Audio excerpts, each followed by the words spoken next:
नमस्कार दोस्तों, स्वागत है आपका अपने चैनल स्टडी अड्डा में। तो दोस्तों, आज की इस वीडियो में हम डिस्कस करने वाले हैं सीडीपी का चैप्टर नंबर 4 समाजीकरण प्रक्रिया यानी कि सोशलाइजेशन प्रोसेस। अब इस चैप्टर से जो भिन्न भिन्न एग्जाम में क्वेश्चन पूछे गए हैं वो सारे के सारे क्वेश्चन हम इस वीडियो में डिस्कस करने वाले हैं। तो स्टार्ट कर लेते हैं। तो जैसा कि आप देख रहे हैं, पहला क्वेश्चन आ जाता है इसका कि सामाजिक व्यक्तित्व का विकास करने वाली प्रक्रिया कहलाती है। तो सामाजिक व्यक्तित्व का विकास करने वाली जो प्रक्रिया होती है उसको हम बोलते हैं समाजीकरण, यानी कि ऑप्शन नंबर ए क्या हो जाएगा, इसका बिल्कुल राइट आंसर हो जाएगा। ठीक है। अगला हमारा क्वेश्चन आ जाता है कि किसी बालक के समाजीकरण में धर्म का महत्व है। तो किसी भी बालक के समाजीकरण में धर्म का क्या महत्व होता है?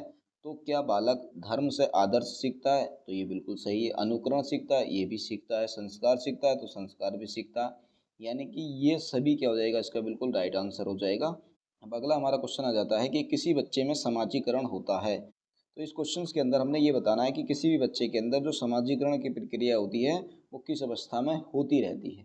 तो क्या पूर्व बाल्यावस्था में होती है? तो भाई यहाँ पर भी समाजीकरण होता है। बाल्यावस्था में होता है, बाल्यावस्था में भी समाजीकरण होता है। किशोरावस्था में होता है, किशोरावस्था में भी होता है। यानी कि ये सभी क्या हो जाएगा, इसका बिल्कुल राइट आंसर हो जाएगा।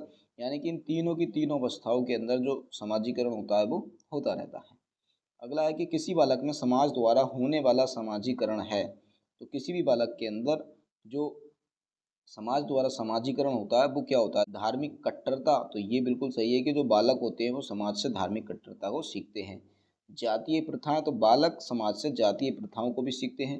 राजनीतिक विचारधारा है, तो बालक के अंदर जो राजनीतिक विचारधारा है वो भी समाज के द्वारा ही आती है। यानी कि ये सभी क्या हो जाएगा, इसका बिल्कुल राइट आंसर हो जाएगा। अगला क्वेश्चन आ जाता है कि आप अपनी कक्षा के बालकों में समाजीकरण की प्रक्रिया को तेज करना चाहते हैं तो आप निम्न में से क्या कदम उठाएंगे। यानी कि हमने बालकों के अंदर समाजीकरण की प्रक्रिया को थोड़ा तेज करना है तो उसके लिए हमें क्या करना पड़ेगा, यहाँ पर ये बताना है। बालकों को स्कूल की परंपराओं से परिचित कराएंगे, ये बिल्कुल सही है। बालकों में सामाजिक आदर्श स्थापित कराएंगे, ये भी बिल्कुल सही है। बालकों को समाज में प्रचलित मान्यताओं के विषय में जानकारी देंगे, ये भी बिल्कुल सही है। यानी कि उपरोक्त तो सभी क्या हो जाएगा, इसका बिल्कुल राइट आंसर हो जाएगा। यानी कि जब हम किसी भी बालक के अंदर ये और ये सारी की सारी जो जानकारियां हैं, प्रक्रियाएं हैं, किसी भी बच्चे को देंगे तो उसमें जो समाजीकरण की प्रक्रिया है वो बहुत तेजी से होगी। ठीक है। अब अगला क्वेश्चन आ जाता है कि आपकी कक्षा में बच्चों के समाजीकरण में आपकी क्या भूमिका है। भाई हमारी कक्षा के अंदर हमारे बच्चों के समाजीकरण में क्या भूमिका है ये हमने बताना है यहाँ पर। तो बच्चों का बौद्धिक विकास करने में, तो भाई अपनी कक्षा के अंदर हम बच्चों को क्या करेंगे, बौद्धिक विकास ही करेंगे, ये तो बिल्कुल सही है। बच्चों का गृह कार्य करने में नहीं, ये भी बच्चों का गृह कार्य करने में कोई समाजीकरण नहीं होता। बच्चों को दंड देने में भी, दंड देने में भी कोई समाजीकरण नहीं है। उपयुक्त में से कोई नहीं, यानी कि ऑप्शन नंबर ए ही क्या हो जाएगा, इसका बिल्कुल राइट आंसर हो जाएगा। अगला जाता है कि बच्चों के समाजीकरण का मुख्य साधन क्या है। तो बच्चों के समाजीकरण का मुख्य साधन क्या है? घर, भाई घर तो समाजीकरण का मुख्य साधन होता है। सड़क, सड़क कोई साधन नहीं होता है। मंदिर, मंदिर भी नहीं है। तालाब भी नहीं है। यानी कि मुख्य साधन क्या है, घर ही हो जाएगा। जबकि मंदिर भी कुछ हद तक होता है पर उससे बड़ा जो होता है वो होता है घर। यानी कि ऑप्शन नंबर ए क्या हो जाएगा, इसका बिल्कुल राइट आंसर हो जाएगा। अगला आ जाता है कि निम्न में से बच्चों के समाजीकरण में सबसे प्रमुख साधन है। तो इनमें से बच्चों के समाजीकरण में जो सबसे प्रमुख साधन है वो हमने यहाँ पर बताना है। तो प्रमुख साधन खेल है, तो भाई खेल से समाजीकरण होता है, ये बिल्कुल अच्छी बात है। अच्छे कपड़े, यहाँ से नहीं होता है। बच्चे की सुंदरता, ये भी समाजीकरण का कोई उदाहरण नहीं है। बच्चे की अच्छे पाठ्य पुस्तक, ये भी नहीं है। यानी कि ऑप्शन नंबर ए ही क्या हो जाएगा, इसका बिल्कुल राइट आंसर हो जाएगा। अगला क्वेश्चन आ जाता है कि अब बच्चे में खेल समाजीकरण के लिए क्यों आवश्यक है। तो बच्चे में जो खेल होता है वो समाजीकरण के लिए क्यों आवश्यक होता है ये हमने बताना है। खेल से बच्चों में सुरक्षा की भावना आती है, आती है, बिल्कुल सही बात है। खेल से बच्चों में हम की भावना आती है, तो बिल्कुल सही बात है कि जब बच्चा कोई खेल खेलता है ग्राउंड के अंदर बहुत सारे बच्चों के साथ में, तो उसमें जो मैं की भावना होती है कि भाई मैं ही सब कुछ हूँ, तो ये वाली जो चीज़ है ये हट जाती है। जबकि उसके अंदर हम की भावना का विकास होता है। खेल से बच्चों में नेतृत्व अनुसरण की भावना आती है, ये भी बिल्कुल सही है। यानी कि तीनों को तीनों बिल्कुल सही है। तो इसका मतलब उपरोक्त तो सभी क्या हो जाएगा, इसका बिल्कुल राइट आंसर हो जाएगा। अगला अब हमारा क्वेश्चन आ जाता है कि एक शिक्षक के नाते आप सामाजिक शिक्षण को क्यों महत्वपूर्ण मानते हैं। तो एक शिक्षक होने के नाते हम सामाजिक शिक्षण को क्यों महत्वपूर्ण मानते हैं ये हमने बताना है। बच्चों के समाजीकरण में सहायक है, तो ये तो बिल्कुल सही है। बच्चों के अच्छे प्राप्तांक दिलाने में, देखिए अच्छे प्राप्तांक या बुरे प्राप्तांक का कोई मतलब नहीं होता सामाजिकरण में। ये सबसे आसान शिक्षण है, तो ये भी नहीं है। उपरोक्त में से कोई नहीं, ये भी नहीं। यानी कि ऑप्शन नंबर ए ही क्या हो जाएगा, इसका बिल्कुल राइट आंसर हो जाएगा। अगला है कि आप अपनी कक्षा के बच्चों में सामाजिकरण की प्रक्रिया को तेज करने के लिए अपना बर्ताव रखेंगे। तो यहाँ पर हमें अपना बर्ताव कैसे रखना है, कठोर तो रखना ही नहीं है। स्नेह और सहानुभूतिपूर्ण, ये बिल्कुल सही हो सकता है। सामान्य, हाँ सामान्य रखेंगे, पर उससे अच्छा यही है। उपरोक्त में से कोई नहीं, यानी कि ऑप्शन नंबर बी ही क्या हो जाएगा, इसका बिल्कुल राइट आंसर हो जाएगा। अब अगला क्वेश्चन आ जाता है कि निचली कक्षाओं में शिक्षण की खेल पद्धति मूल रूप से आधारित है। तो निचली कक्षाओं में जो शिक्षण की खेल विधि है मूल रूप से किसके ऊपर आधारित होती है, ये हमने यहाँ पर बताना है। तो शारीरिक शिक्षा कार्यक्रमों के सिद्धांत पर, भाई निचली कक्षाएं, तो निचली कक्षाओं में हमें यहाँ पर ध्यान नहीं देना है, शारीरिक शिक्षा कार्यक्रम के ऊपर ध्यान नहीं देना है।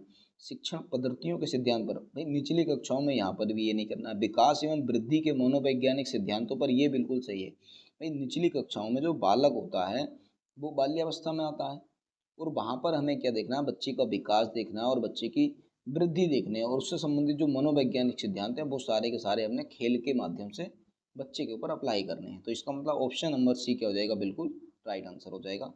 अगला जाता है कि निचली कक्षाओं में शिक्षण की खेल पद्धति आवश्यक है।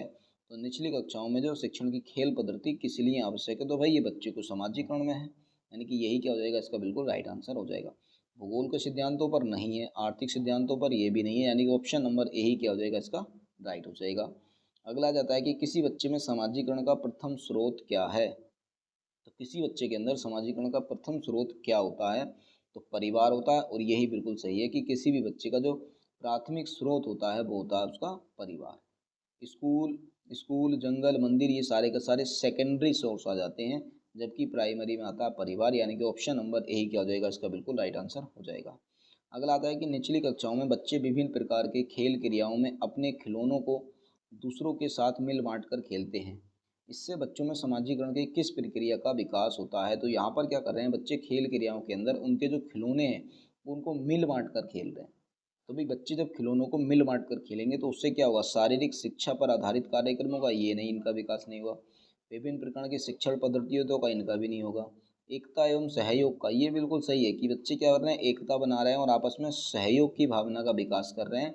अहम एवं उच्चिष्टता का, तो अहम की भावना तो यहाँ विकास नहीं हो रहा है, इसका मतलब ऑप्शन नंबर सी ही क्या हो जाएगा, इसका बिल्कुल राइट आंसर हो जाएगा।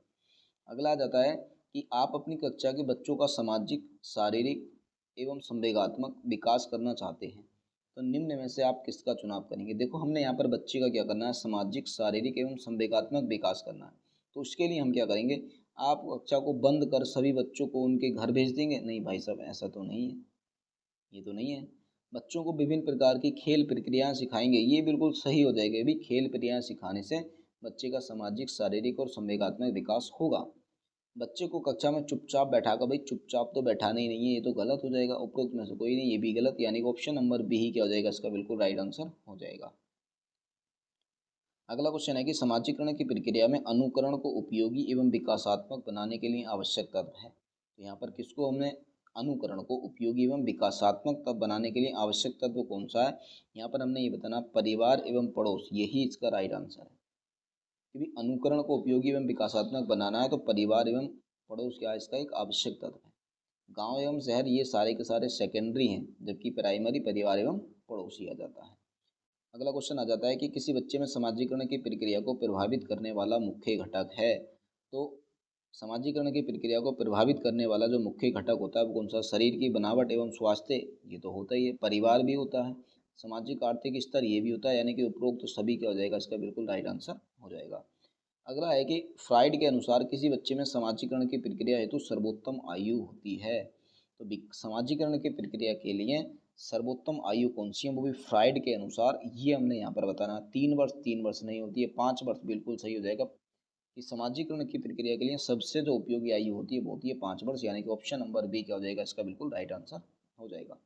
अगला क्वेश्चन आ जाता है कि सामाजिकरण की प्रक्रिया में किसी बच्चे के सामाजिक मूल्यों और सामाजिक प्रतिमानों को सीखने की संभावना निर्भर करती है। तो ये किस पर निर्भर करती है, ये हमने बताना है। बच्चे की शारीरिक वृद्धि पर नहीं करती है, बच्चे के साथी समूह पर, ये सही हो जाएगा।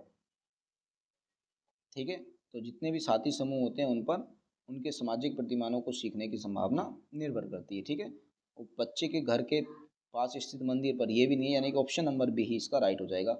अगला आ जाता है कि प्रतिद्वंदात्मक समाजीकरण की अवस्था कहा जाता है।